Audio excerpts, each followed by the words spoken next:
अस्सलाम वालेकुम दोस्तों, उर्दू फन टीवी में खुशामदीद। दोस्तों, आज की वीडियो में हम बात करेंगे कि पाकिस्तान कैसे बना। 1600 ईस्वी में लंदन के चंद ताजरों ने ईस्ट इंडिया कंपनी बनाई और मलका एलिजाबेथ से इजाजत के बाद बड़े सगीर में तजारत शुरू कर दी। मुगल हुक्मरानों ने इन ताजरों को बहुत सी मराद भी दी, जिनका इन ताजरों ने खूब फायदा उठाया। कुछ वक्त गुजरने के बाद इन्हीं ताजरों ने बड़े सगीर के मुख्तलिफ हिस्सों पर कब्जा करना शुरू कर दिया। मुगल हुकूमत कमजोर हो चुकी थी, इसलिए अंग्रेजों के जारहाना इक़दामात को रोक नहीं सकती थी। सबसे पहला हमला सिंध पर हुआ। 1843 में मियानी के मुकाम पर फैसला कुन लड़ाई होती है और चार्ल्स नेपियर की फतह होती है। कश्मीर पर कब्जा करने के बाद अंग्रेज कश्मीर को सिर्फ 75 लाख के एवज राजा गुलाब सिंह को बेच देते हैं। बहुत कम वक्त में बड़े सगीर का बहुत सा हिस्सा इनके कब्जे में आ जाता है। इस कब्जे के बाद मुख्तलिफ जगहों पर अंग्रेजों के खिलाफ बगावतें शुरू हो जाती हैं।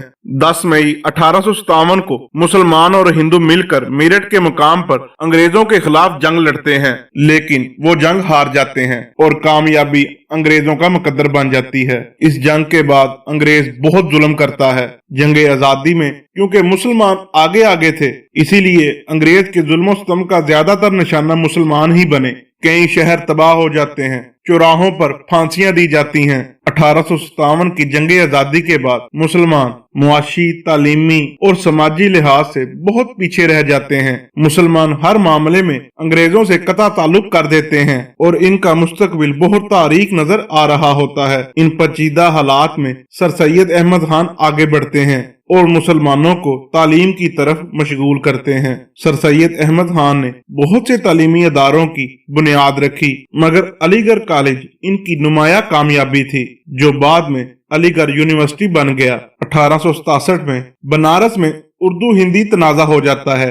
दफातर में उर्दू की जगह हिंदी जबान को नाफिज करने की कोशिश की जाती है और इस तनाज़े के बाद हिंदुओं और मुसलमानों में तनाज़े बढ़ना शुरू हो जाते हैं और अंग्रेजों ने मुसलमानों और हिंदुओं में मौजूद मजहब के अख्तलाफ को खूब हवा दी। इस वक्त तक हिंदुस्तान में एक ही बड़ी सियासी जमात थी, जिसे कांग्रेस कहा जाता था। सर सैयद अहमद खान मुसलमानों को सियासत से दूर रहने का मशवरा देते थे। 1897 में सर सैयद अहमद खान वफात पा गए, मगर इस वक्त तक मुसलमानों के पास रहनुमाओं की एक खेप तैयार हो चुकी थी। अगरचे सर सैयद ने मुसलमानों को सियासत से अलग रहने का मशवरा दिया था, मगर अब हालात ऐसे थे कि मुसलमानों की सियासी नुमाइंदगी की शदीद जरूरत थी। 1 अक्टूबर 1906 में मुसलमानों का एक वफ्द वायसराय लॉर्ड मिंटो से मिला और जुदागाना इंतखाबात का मुतालबा किया। वायसराय ने काफी हौसला अफजा बातें की, जिसके बाद दिसंबर 1906 में मुसलमानों ने अपनी अलग सियासी जमात मुस्लिम लीग की तश्कील दी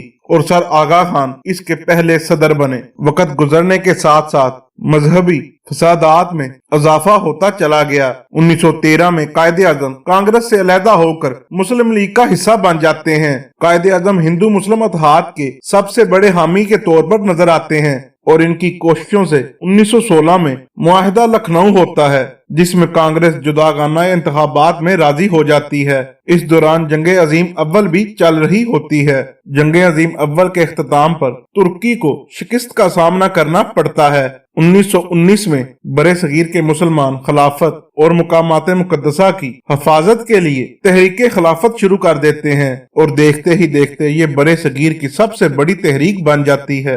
गांधी इस तहरीक में मुसलमानों का साथ देते हैं, मगर अचानक बाद में इस तहरीक से अलग हो जाते हैं। इस तहरीक की वजह से मुसलमानों को शदीद नुकसानात भी होते हैं। बगावतों को कुचलने के बाद 1919 में रोल्ड एक्ट नाफिज कर दिया जाता है, जिसमें लोगों को बगैर अदालती कार्रवाई के शक्को शुबों की बुनियाद पर मारने का हुक्म दे दिया जाता है। इस एक्ट के बाद बगावतों में मजीद शिद्दत आ जाती है। चुनाचे अंग्रेज अप्रैल 1919 में अमृतसर में जलियांवाला बाग में एक जलसे पर फायरिंग करके 1200 से ज्यादा लोगों को मौत के घाट उतार देते हैं। 1920 से 1922 तक तहरीक अदम एतमाद चली। 1928 में कायदे आजम ने अपने 14 निकात पेश किए, जिसमें मुसलमानों की अलग सियासी नुमाइंदगी और मुसलमानों के हकूक के तहफ़्फ़ुज़ की बात की गई थी। 1930 में शायर मशरक अल्लामा मोहम्मद इकबाल खुतबा इलाहाबाद में मुसलमानों की अलहदा अलग रियासत को तमाम मसाइल का हल करार देते हैं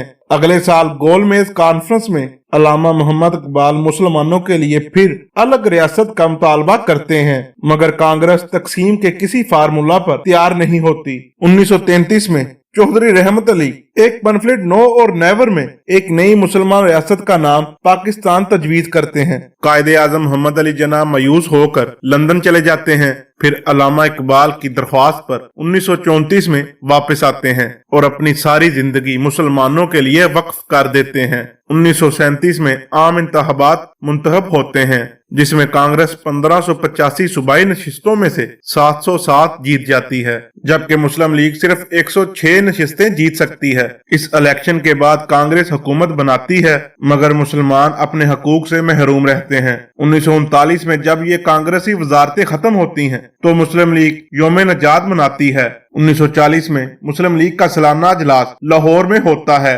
जिसमें मौलवी फजलुल हक करारदादे पाकिस्तान पेश करते हैं, जो मुतफिका तौर पर मंजूर कर ली जाती है। इस अजलास में कायदे आजम मोहम्मद अली जिन्ना अपने खुतबा सदारत में कहते हैं कि 500 साल इकट्ठे रहने के बावजूद हिंदू और मुसलमान कभी इकट्ठे नहीं हो सके।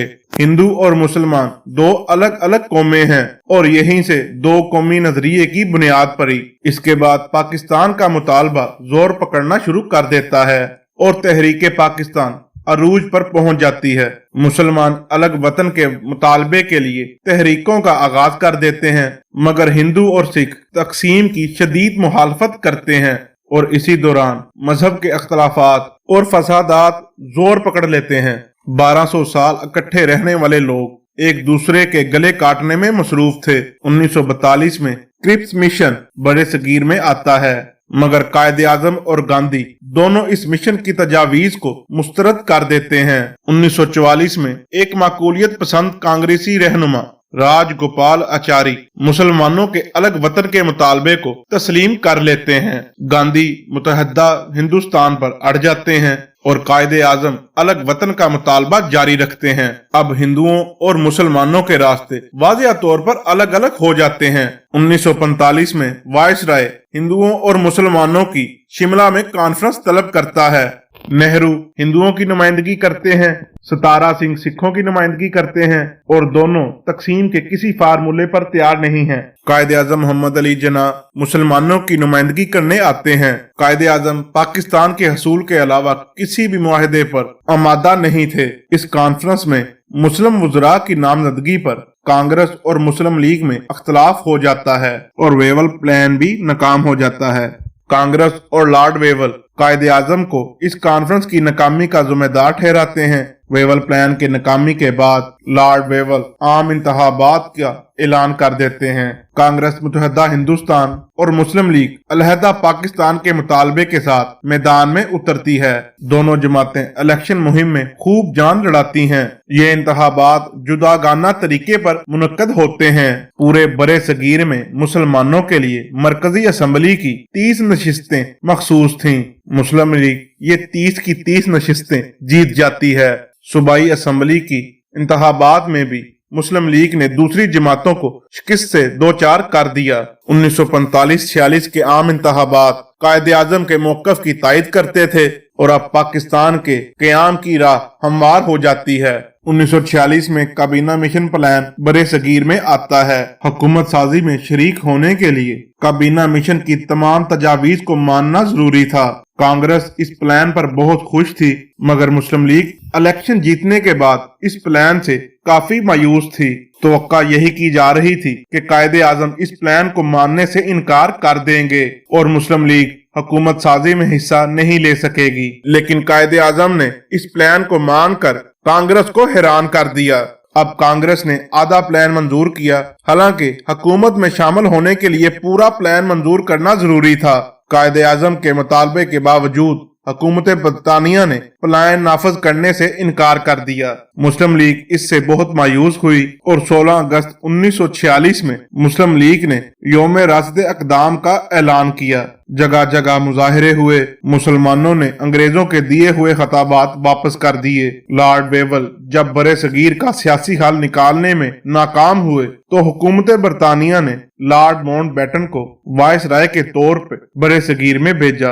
20 फरवरी 1947 को برطانوی وزیر اعظم نے اعلان کیا کہ 1948 میں برے صغیر میں برطانوی راج ختم کر دیا جائے گا۔ اس اعلان کے ساتھ ہی پورے برے صغیر میں فرقہ وارانہ فسادات کے شعلے بھڑکنے لگتے ہیں۔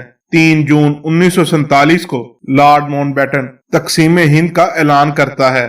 اس منصوبے کے تحت پنجاب اور بنگال کی تقسیم کی جائے گی۔ تقسیم کی ذمہ داری ریڈ کلف کے ذمہ لگائی جاتی ہے۔ ریڈ کلف انتہائی متنازع تقسیم کرتا ہے اور نئے ممالک میں دشمنی کی بنیاد ڈال دیتا ہے۔ حالانکہ برطانوی حکومت نے 1948 میں برطانوی راج ختم کرنے کو کہا تھا، مگر حکومت برطانیہ نے 14 اگست 1947 کو پاکستان اور 15 اگست 1947 کو بھارت کو آزاد کر دیا۔ آزادی کے اعلان کے ساتھ ہی لوگوں نے اپنے نئے ممالک میں ہجرت شروع کر دی۔ اس ہجرت کے دوران فسادات عروج پر رہے۔